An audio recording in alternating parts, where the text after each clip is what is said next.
Hello students. तो आज हम सेकंड यूनिट की चर्चा करते हैं।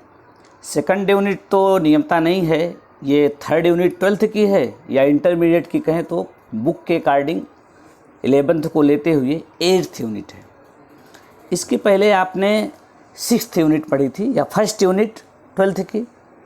सेकंड इसलिए टाल दिया गया, हम तो चाहते थे सीक्वेंस में चलें, लेकिन विभाग में जब चर्चा हुई तो पता लगा कि ये ऑनलाइन में उतना सही नहीं होगा। जेनेटिक्स का टॉपिक थोड़ा सा समझने वाला है, तो क्लास देखिए क्या व्यवस्था बनती है तो उसकी चर्चा की जाएगी। तो पहले हम यहाँ से करते हैं, वो वर्मा जी ने भी बताया यही कि पहले चर्चा ये की जाए, बच्चे आसानी से इसको समझ लेंगे, तो उसकी चर्चा बाद में होगी, इसलिए मौके पर एक यूनिट को छोड़ दिया गया है। तो आज हम आते हैं इस पर जो आपकी 8th यूनिट है या third unit, biology in human welfare. इसके बारे में चर्चा करें इसके पहले, चूँकि आपका टारगेट, आपका एग्ज़ाम होता है, आपका मार्क होता है, तो कैसे पढ़ें उसको भी थोड़ा सा जान लीजिए। एक लॉकडाउन में क्या पॉजिटिविटी आ गई है तमाम निगेटिविटी के साथ। तो पहली बात, इस यूनिट में 3 चैप्टर हैं जैसा कि देख रहे हैं, ये चैप्टर 8, 9 एंड 10। ये 3 चैप्टर पहले से थे और आपकी बुक में आज भी हैं, लेकिन ये 9th चैप्टर जो है ये अब कट गया है।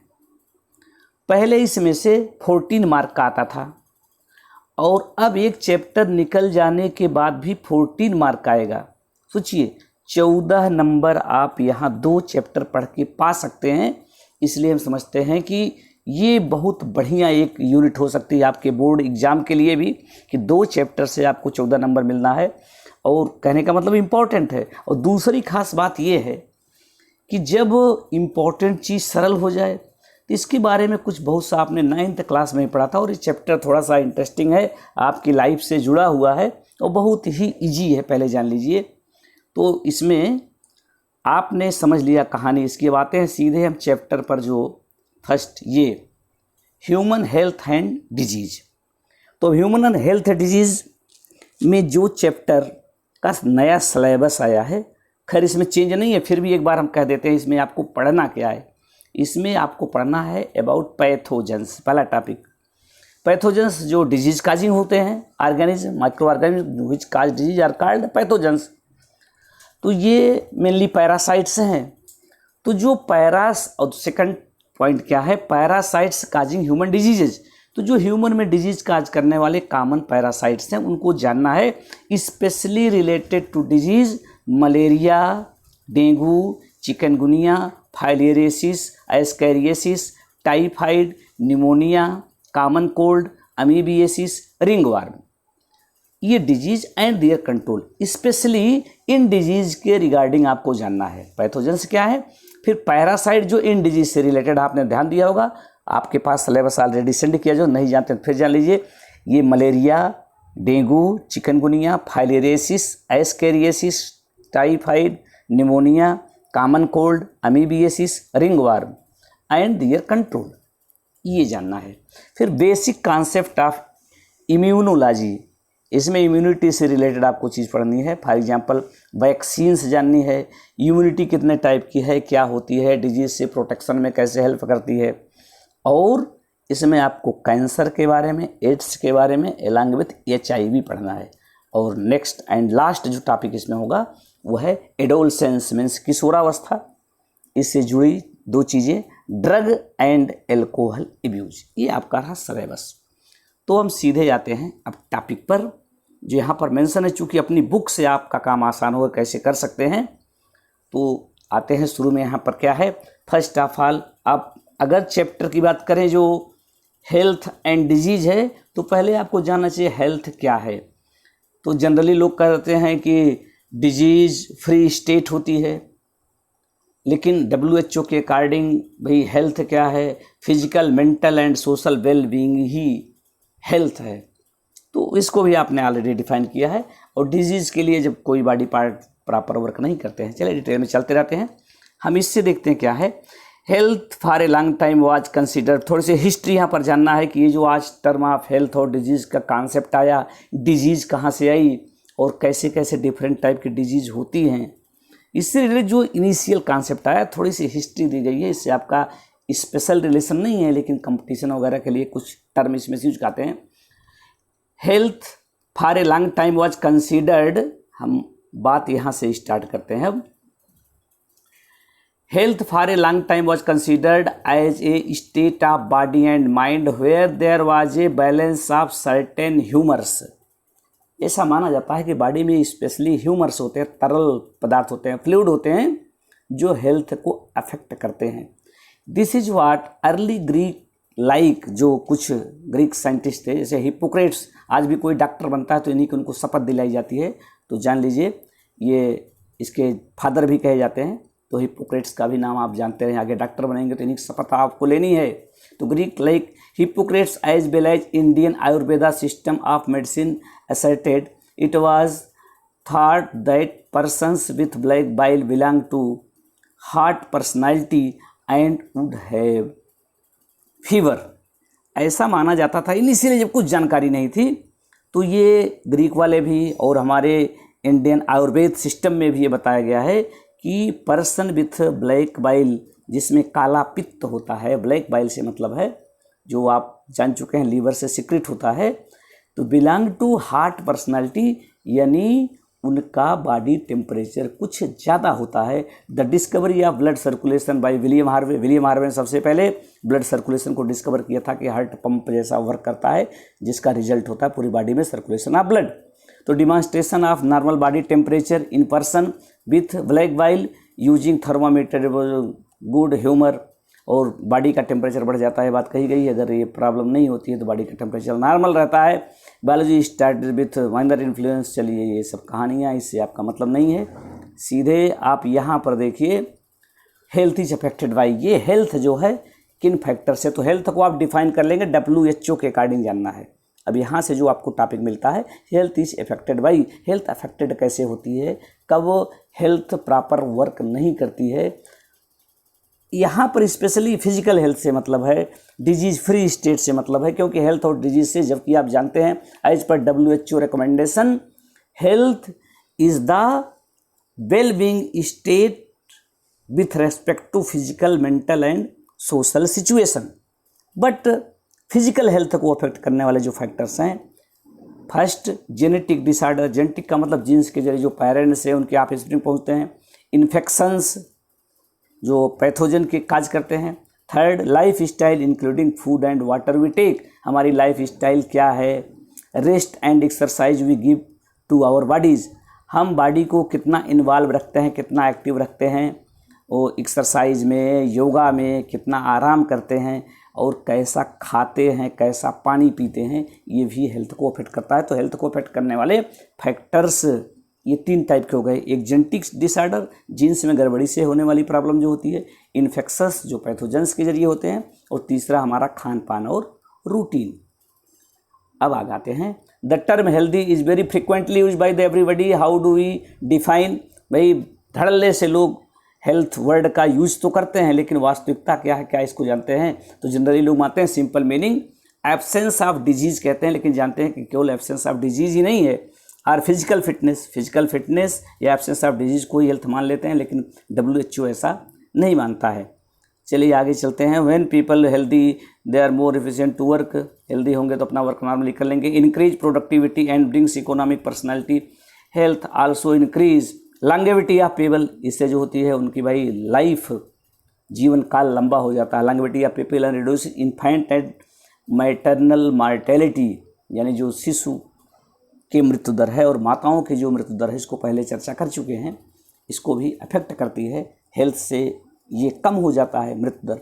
बैलेंस डाइट, पर्सनल हाइजीन, और भी जो फैक्टर्स हैं, balance diet, personal hygiene and regular exercise are very important to maintain good health.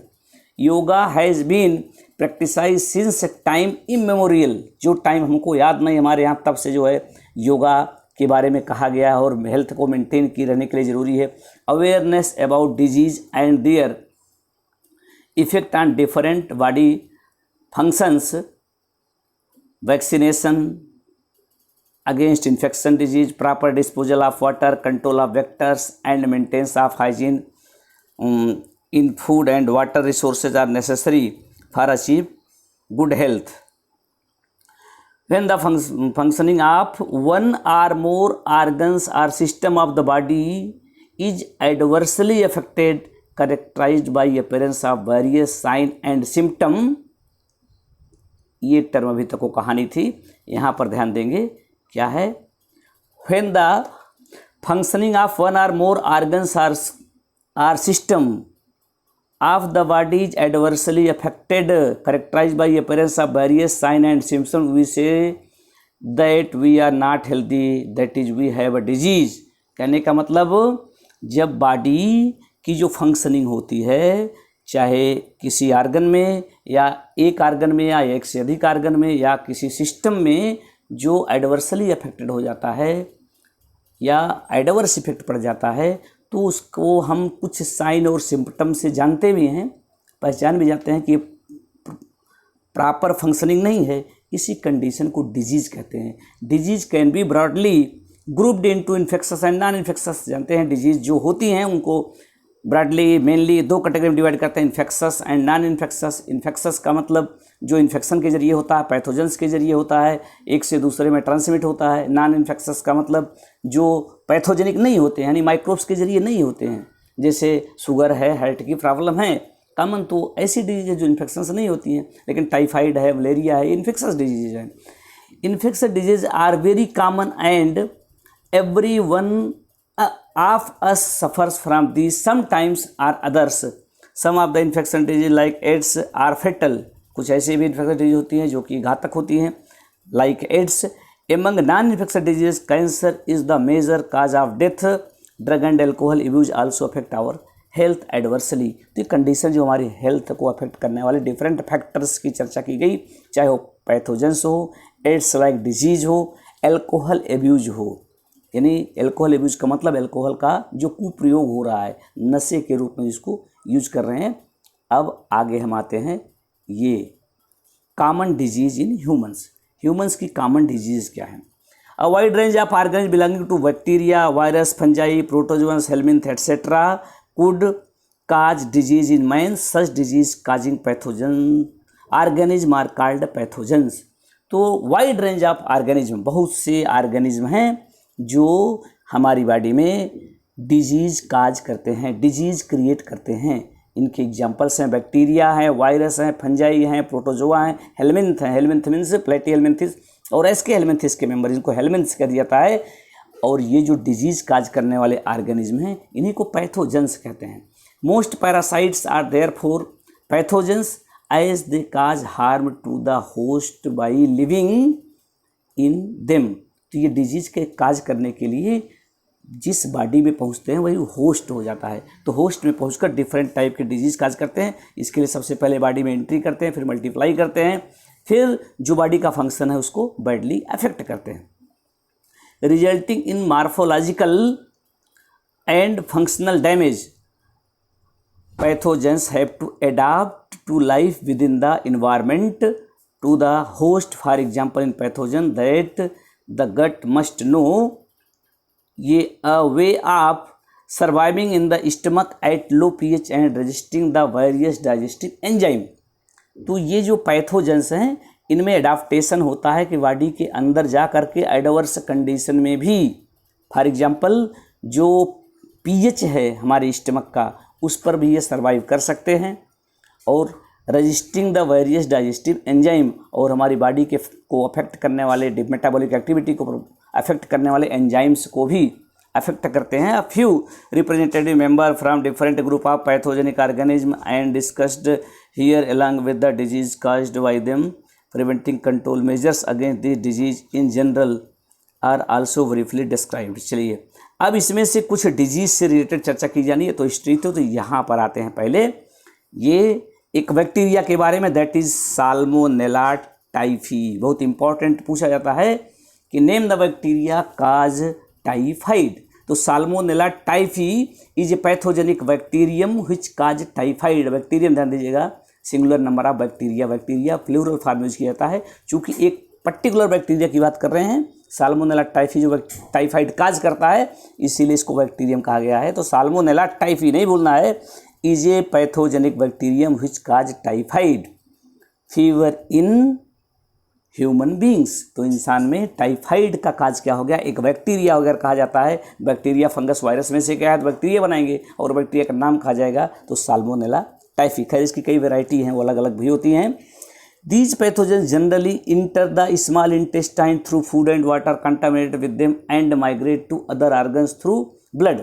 ये जो साल्मोनेला टाइफी है, जो टाइफाइड काज करने वाला पैथोजन है, ये कंटामिनेट वाटर और फूड आइटम से, यानी खाने पीने वाली जो इससे अफेक्टेड चीज़ें होती है जिसमें ये होता है, या कह लीजिए कंटामिनेटेड है या दूषित है, उसके जरिए ये पहुंचता है एलिमेंट्री कैनाल में and migrate to other organs through blood, और ब्लड के जरिए डिफरेंट बॉडी पार्ट में पहुंचता है। सस्टेन्ड हाई फीवर, और इसकी वजह से ये हाई फीवर जिसमें 39 to 40 डिग्री सेल्सियस टेम्परेचर हो जाता है। और सिम्टम्स क्या है इसके, वीकनेस। क्वेश्चन पूछा जाता है what are the common symptoms of typhoid. अगर कोई टाइफाइड से अफेक्ट होगा उसमें सिम्टम्स क्या होंगे, तो यहाँ से आपको देखना है ये वीकनेस, कमजोरी, स्टमक पेन, पेट में दर्द, कॉन्स्टिपेशन जिसको कब्ज कह लेते हैं, हेडेक, सिर दर्द एंड लॉस ऑफ एपिटाइट यानी भूख न लगना, are some of the common symptom of disease. Typhoid के कॉमन सिम्टम हैं।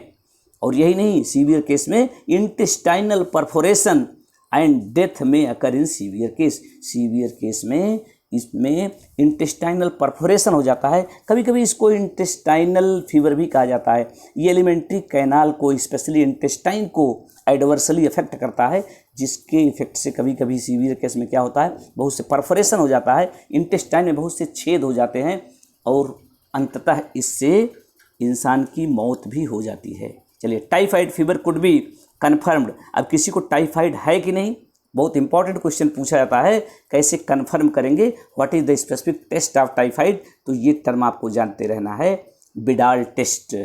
तो टाइफाइड कन्फर्म होता है बिडाल टेस्ट से। अब इस टाइफाइड से रिलेटेड एक छोटी सी स्टोरी है, उसको जानना आपके लिए ज़रूरी है। ये इसलिए ऐसा कर रहे हैं कि आप समझते चलें एक एक टर्म को। एक पुरानी कहानी है, classic case in medicine, medical line में, दैट ऑफ मैरी मैलान। मैरी मैलान नामक एक महिला थी जिनका उपनाम या निकनेम जिससे चर्चित थी, टाइफाइड मैरी के नाम से भी जाना जाता है। तो मैरी मैलान जो थी, इन्हीं में सबसे पहले टाइफाइड के बारे में आइडेंटिफिकेशन हुआ। Is worth mentioning here, she was a cook by profession. वो प्रोफेशनली एक रसोइया थी, खाना बनाया करती थी। वाज ए टाइफाइड कैरियर, जो हिस्ट्री मिली है, जानकारी, यहीं से टाइफाइड की शुरुआत हुई है, जब सबसे पहले इसको डायग्नोस किया गया। और ये टाइफाइड से अफेक्टेड तो थी ही, कुक थी, रसोइया थी, खाना बनाती थी। Typhoid carrier who continue to spread typhoid for several years through the food she prepared. और जो खाना वो बनाती थी उससे बहुत दिनों तक टाइफाइड फैलाती रही। तो टाइफाइड साल्मोनेला टाइफी से होता है, इसको कन्फर्म करते हैं विडाल टेस्ट से। और इसका सिम्टम आपने जान लिया कि इसमें पेन होती है, पेट में दर्द होगा और हेडेक होगा, बॉडी टेम्परेचर बढ़ जाएगा, थकान महसूस होगी, और सीवियर केस में इंटेस्टाइनल परफोरेशन होगा और मौत भी हो जाती है। अब चलिए दूसरे एक बैक्टीरिया के बारे में चर्चा यहाँ से शुरू हो रही है। Next, bacteria like Streptococcus pneumoniae and Haemophilus influenzae are responsible for the disease pneumonia. तो निमोनिया जो है ये डिजीज़ है, इसको काज करने वाला कॉमन जो बैक्टीरिया है, यानी ये भी बैक्टीरियल डिजीज है, Streptococcus pneumoniae and Haemophilus influenzae are responsible for disease pneumonia. तो निमोनिया काज करने वाले बैक्टीरिया का नाम स्पेशली जो चर्चित है, आप बताएंगे streptococcus pneumoniae. In human which infect the alveoli of lungs. इसका इफेक्ट कहाँ पर होता है, हर पैथोजन कहीं ना कहीं इफेक्ट करते हैं। तो लंग्स में जानते हैं बहुत छोटे छोटे चैम्बर होते हैं जिसे एल्वियोलाई कहते हैं, तो एल्वियोलाई को अफेक्ट करते हैं। इसी में एयर आप इनहेल करते हैं, एक्सहेल करते हैं, यही एयर को बाहर निकालते हैं ब्रीथिंग में। As a result of the infection the alveoli get filled with fluid leading to severe problem in respiration. इसकी वजह से इफेक्ट क्या पड़ता है, एल्वियोलाई में फ्लूइड भर जाता है और इसकी वजह से उसको रेस्पिरेशन में या ब्रीथिंग में प्रॉब्लम होती है। The symptoms of pneumonia include, इसकी क्या सिम्टम हो सकते हैं, कैसे जानें किसी की निमोनिया हो सकती है। जैसे आपने टाइफाइड बताया, तो इसमें फीवर होगा, किसी को फीवर है तो ये फीवर तो कई बीमारी करेक्ट सिम्टम हो सकते हैं, लेकिन कैसे वो डायग्नोसिस से पता लगता है किसका है। वहाँ भी आपने फीवर कहा, यहाँ फीवर होगा, चिल्स ठंडक लगेगी, कफ एंड हेडक, कफ बनता है, खांसी आती है, और हेडक होता है यानी सिर दर्द होता है। In severe cases the lips and finger nails may turn grey to bluish colour. और सीवियर केस बहुत दिन से अगर हो गया तो जान ली इसमें जो अंगुलियां हैं और नाखून हैं वो ग्रे कलर के या ब्लूइश कलर के हो जाते हैं। Healthy person requires the infection by inhaling the droplet aerosols released by an infected person or even by sharing glass and utensils with an infected person. Dysentery, plague, diphtheria etc. are some of the other bacterial disease. ये जो 2 disease आपने जाना, pneumonia, typhoid, इसके अलावा भी dysentery, plague, diphtheria, ये भी bacterial disease हैं। Dysentery, plague, diphtheria etcetera are some of the other bacterial disease. तो इसके पहले यहाँ पर ये जो बात बताई गई, a healthy person can require infection, होता क्या इसमें, जब ये खांसता है तो इसमें से जो होते हैं एयर जो निकलती है उसमें, उस ड्रॉपलेट्स में, जिसको एरोसॉल्स भी कह सकते हैं, बैक्टीरिया जा सकते हैं, या इसके शेयरिंग ग्लासेज, जूठन से, उसी से वो पानी पीता है, दूसरा पीता है, या बर्तन यूज करते हैं जैसे चम्मच से खाते हैं, तो इससे ये बीमारी निमोनिया की एक पर्सन से दूसरे में भी पहुंच जाती है। चलिए आगे आते हैं। अब ये वायरल डिजीज की चर्चा की जा रही है। मेनी, सब यहाँ नहीं, आगे इसके अलग अलग टॉपिक्स में चर्चा होगी। Many viruses also cause disease in human beings, बहुत से वायरस भी डिजीज काज करते हैं ह्यूमन बींग्स में। यहाँ पर जो एग्जाम्पल दिया गया है वो है राइनो वायरसेज। तो rhino viruses represent one such group of viruses which cause one of the most infectious human elements the common cold. तो आज जानते हैं कॉमन कोल्ड बहुत ही कॉमन डिजीज है, जिसको आप जुकाम कह लेते हैं, तो इसका काज है वायरस है, और उस वायरस का क्या नाम है, कॉमन वायरस जो है वो राइनो वायरस है। दे इन्फेक्ट द, अब इसका इफेक्ट कहाँ पड़ता है, nose and respiratory passage but not the lungs. ये लंग्स तक इसका इफेक्ट नहीं होता है। लंग्स के पहले जानते हैं जो रेस्पिरेटरी रूट है, नोज से जाते हुए नेजल पासेज, फिर आप फायरिंग्स के बाद फिर वो ट्रैकिया, लैरिंग्स, लास्ट में आप ब्रांकस से लंग्स तक पहुंचते हैं। तो लंग्स में इसका इफेक्ट नहीं पड़ता, ऊपर ही अपर रेस्पिरेटरी सिस्टम में है। तो the infect the nose respiratory passage not the lungs. The common cold is characterised by nasal congestion. इसको बताने नहीं लिखा गया, पढ़ लीजिए क्या है कि इसकी कैसे करेक्टराइज करेंगे, क्या सिम्टम है, जान जाएंगे। जुकाम है तो जुकाम आपको बताने नहीं है, फिलहाल जो लिखा है इस टर्म को आप लिखने के लिए जान सकते हैं। Nasal congestion and discharge. Nasal congestion का मतलब नाक का जाम होना जो कहते हैं, डिस्चार्ज का मतलब वही नाक का बहना जो कुछ निकलता रहता है। सोर थ्रोट, हार्सनिंग, कफ, हेडक, टायर्डनेस, थकान होगी, सिर में दर्द होगा, खांसी आएगी, गला बैठना है। तो ये डिफरेंट अक्षर है which usually last for 3 to 7 days, जो जनरली 3 to 7 डेज रहता है, इसके बाद खत्म हो जाता है। Droplets resulting from cough or sneeze of an infected person are either inhaled directly or transmitted through contaminated objects such as pens, books, cups, door knobs, computer, keyboard और mouse etcetera. तो ये इसके खांसने से या इसके संपर्क में आने से, छींकने से जो वायरस निकलते हैं दूसरे को इन्फेक्ट कर देते हैं, या वो हाथ से पता लगा कि नाक को अपने साफ़ किया तो उस हाथ से जो बुक को, पेन को, या कोई खाने वाले सामान को, कप्स को, या गेट को खोलता है, कंप्यूटर में कीबोर्ड को या माउस को टच करता है, तो दूसरा पर्सन जब उसको टच करता है तो फिर वो अपना हाथ मुंह तक ले जाता, तो उसको भी ये हो सकता है। अब एक दूसरी कैटेगरी यहाँ से दी गई है, यह है disease caused by protozoans. Some of the human disease are caused by protozoans. Protozoans means member of protozoa. Protozoa animal की एक कैटेगरी है जिसमें यूनिसेलुलर एनिमल्स को रखा गया है। तो यूनिसेलुलर एनिमल्स को प्रोटोजोअन्स कहते हैं। ये इसमें भी सब तो नहीं है, लेकिन बहुत से प्रोटोजोअन्स हैं जो डिजीज भी काज करते हैं। You might have heard about malaria, जैसे आपने मलेरिया के बारे में सुना है, सब लोग जानते हैं। और सबसे बड़ी विडंबना तो यह है कि कितने लोग ये कह देते हैं कि मलेरिया मच्छर के द्वारा होती है। सही बात है, लेकिन बायोलॉजिकली पूरी तरीके से सही नहीं है। मलेरिया के लिए सही प्रोटोजोआ जिम्मेदार, इसको प्लाज्मोडियम कहते हैं, ये यूनिसेलुलर है, लेकिन वो मॉस्किटो स्पेशली फीमेल एनाफिलीज से एक जगह दूसरी जगह पहुंचती है, वो पहुंचाता है, वो डिजीज काज नहीं करता है। अगर उसमें ये प्रोटोजोआ या प्लाज्मोडियम ना हो तो मच्छर के काटने से, एनाफिलीज के काटने से मलेरिया नहीं होगी। तो root cause of malaria is plasmodium which is protozoans, एक प्रोटोजोआ का मेंबर है। तो you might have heard about malaria disease, man has been fighting since many years, जिससे बहुत दिनों जूझ रहे हैं, बहुत लोग मरते भी हैं। प्लाज्मोडियम टिनी प्रोटोजोअन, यूनिसेलुलर प्रोटोजोअन, छोटा सा है, is responsible for disease different species of Plasmodium. ये प्लाज्मोडियम एक जीनस का नाम है, जानते हैं, साइंटिफिक नेम में जीनस और स्पीसीज आती है। तो प्लाज्मोडियम की कई स्पीसीज जो मलेरिया काज करती हैं। फॉर एग्जाम्पल यहाँ पर दिया गया है पी वाइवेक्स, मतलब plasmodium vivax, plasmodium malariae and Plasmodium falciparum. तो ये कॉमन जो इसकी हैं, खैर और भी हैं, प्लाज्मोडियम वावेल भी है।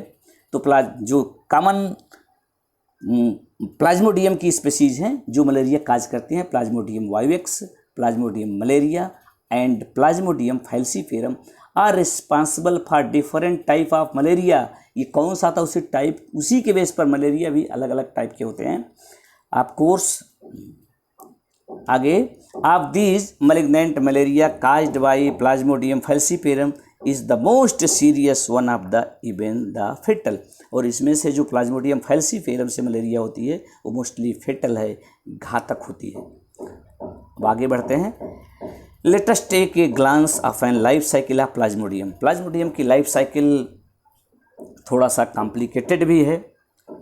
अब उस कहानी को तो और बेहतर बोर्ड पर ही बताया जा सकता है। चलिए प्रयास करते हैं कैसे करता है। तो यहाँ पर आप इसको पढ़ लीजिए, कोई इसमें टर्म आता हम समझते हैं, दिक्कत नहीं होती, सीधे हम उसकी लाइफ साइकिल से रिलेटेड जो फिगर है हम उस पर आते हैं। आप लाइफ साइकिल को भी समझते रहें, अब इसको जानते रहें।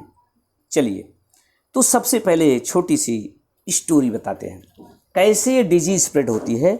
जब मलेरिया किसी पर्सन को होती है तो मच्छर से होती है, सही बात है, स्पेशली फीमेल एनाफिलीज से होती है।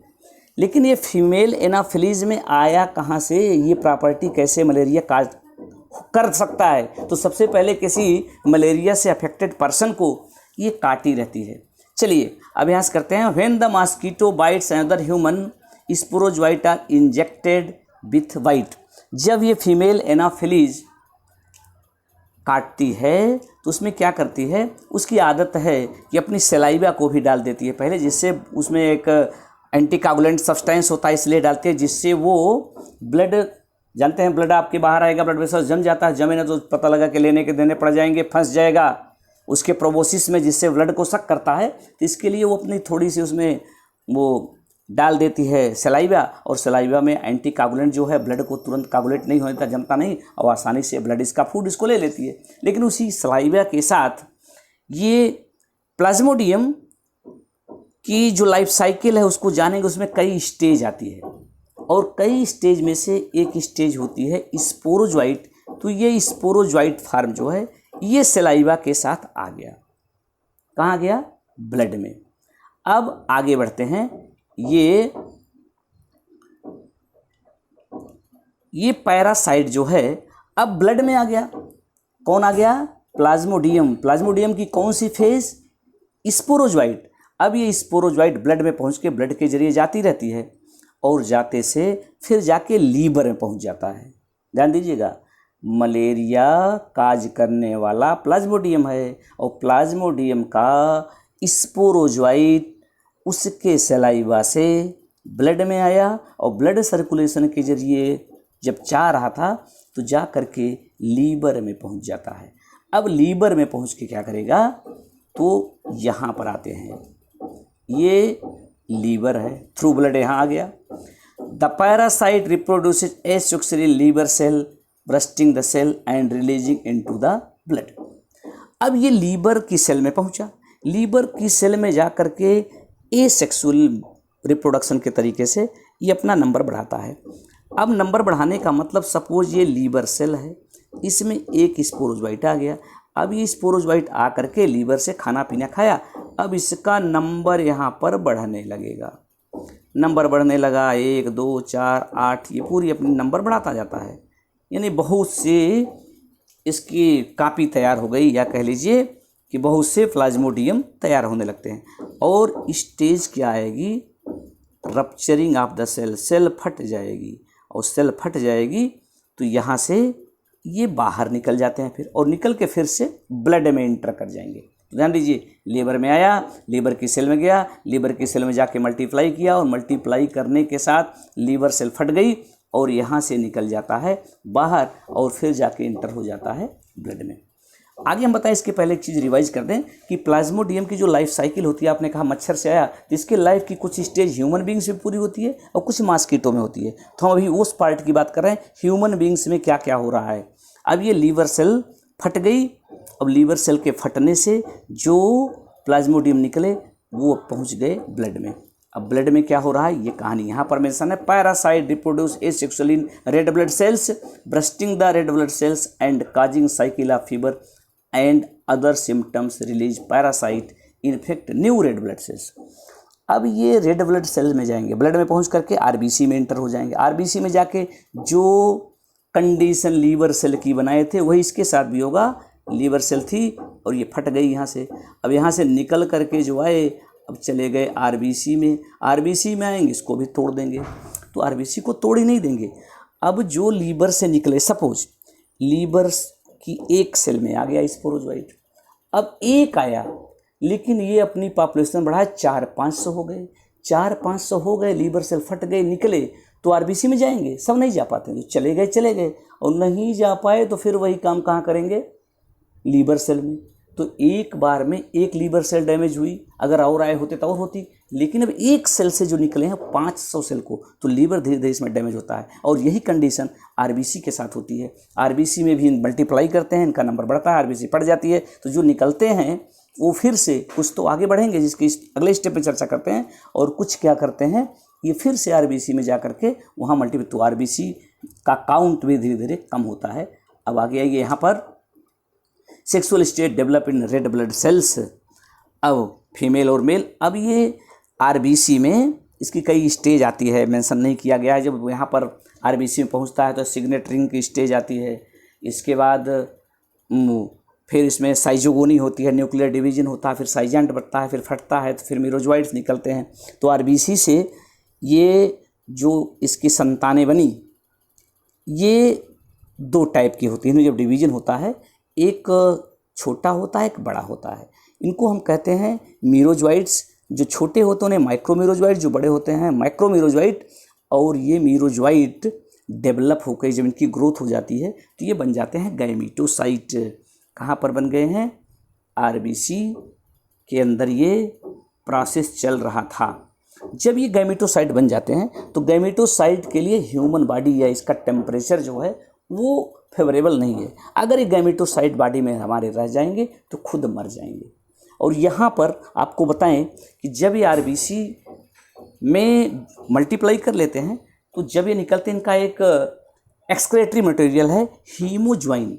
ये हीमोज्वाइन ब्लड में रिलीज होता है, और इसी हीमोज्वाइन का ही इफेक्ट है जो साइवरिंग फीवर होता है, कपकपी दे करके बुखार आता है। यानी जब प्लाज्मोडियम का स्पोरोजोइट बॉडी में पहुंचा तुरंत बुखार नहीं हो जाएगा, इसमें एक समय लगेगा। इसी कहते हैं इंक्यूबेशन पीरियड। प्लाज्मोडियम की एंट्री होने से लेकर मलेरिया का सिम्टम आने तक जो समय है उसे इंक्यूबेशन पीरियड कहते हैं।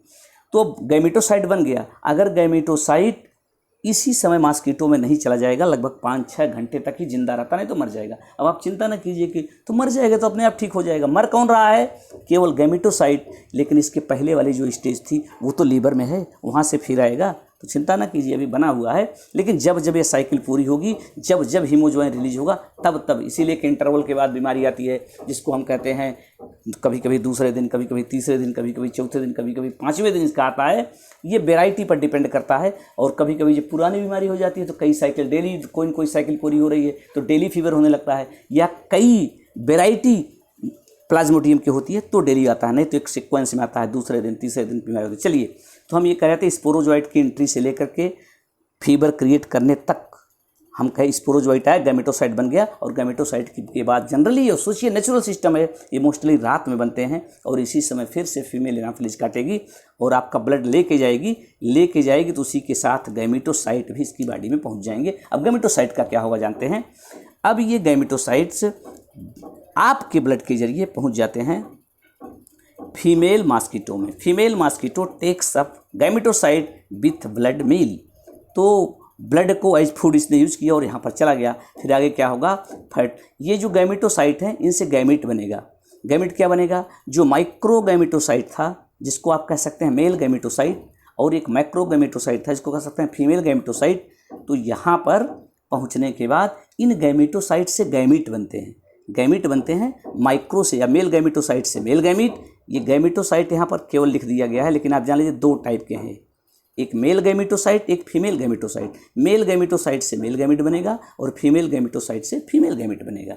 फीमेल गैमेट कंपैरेटिवली लार्जर होता है, मोटाइल नहीं होता, चल नहीं सकता है, मेल गैमेट चल सकता है, और दोनों का फ्यूजन होता है, फर्टिलाइजेशन होता है, और फर्टिलाइजेशन के बाद जानते हैं जाइगोट बनेगा। अब जाइगोट बन जाने के बाद क्या कंडीशन होनी है इसको देखते हैं। अब फिर ये कहाँ पहुँच गए हैं, मच्छर के पेट में, एलिमेंट्री कैनाल में। वहाँ पर ये गैमेटोसाइट जो फर्टिलाइजेशन हो गया, जाइगोट बन गया। जाइगोट जो होता है ये इसकी स्टमक कर कंपेयर करें, नहीं तो उस वहाँ क्राप कहते हैं, स्टमक को इसको भेद करके होल करके, सपोज ये मॉस्किटो की एलिमेंट्री कैनाल है, यहाँ जाइगोट बन गया। ये जाइगोट जाके दीवार से चिपक जाता है, और चिपक ही नहीं जाता है, धीरे धीरे इसको क्रॉस करके अपर साइड पे आ जाता है, बाहर की तरफ, जहाँ पर क्या है इसकी बॉडी कैविटी है। तो यहाँ पर आ करके ये फिर फट जाता है, इसके अंदर फिर न्यूक्लियर डिवीजन मल्टीप्लिकेशन होता है और इसी में बनते हैं स्पोरोजोइट। जब ये फट जाएगा तो स्पोरोजोइट्स बाहर निकल जाएंगे, यानी यहाँ से निकल के उसकी बॉडी कैविटी में आ जाएंगे, और बॉडी कैविटी से फिर होते हुए जा करके सेलेवरी ग्लैंड में पहुँच जाएंगे, और सेलेवरी ग्लैंड में पहुँच करके फिर सलाइवा के जरिए जब ये सलाइवा निकालेंगे तो ये स्पोरोजोइट, तो ये जब फटेगा तो स्पोरोजोइट बन जाएंगे। स्पोरोजोइट बॉडी कैविटी से होकर के सेलेवरी ग्लैंड में चले जाते हैं, और जब सेलेवरी ग्लैंड से सलाइवा निकलती यानी काटते समय तो स्पोरोजोइट को फिर पहुंचा दिया। तो इस तरीके से प्लाज्मोडियम की लाइफ साइकिल दो जगह पूरी होती है, एक तो मॉस्किटो में जहाँ सेक्सुअल साइकिल चल रही है, और इंसान में ए सेक्सुअल साइकिल। तो थोड़ा सा कॉम्प्लिकेट था, बहुत जल्दी हमने बताने का प्रयास किया है, फिर भी अगर कोई दिक्कत होगी इसको आप क्वेरी कर सकते हैं। इसी की वजह से समय ज़्यादा लग गया, अब बहुत लंबा हो जाएगा वीडियो तो अच्छा नहीं होगा, इसलिए हम यहीं पर इसको विराम देते हैं। धन्यवाद।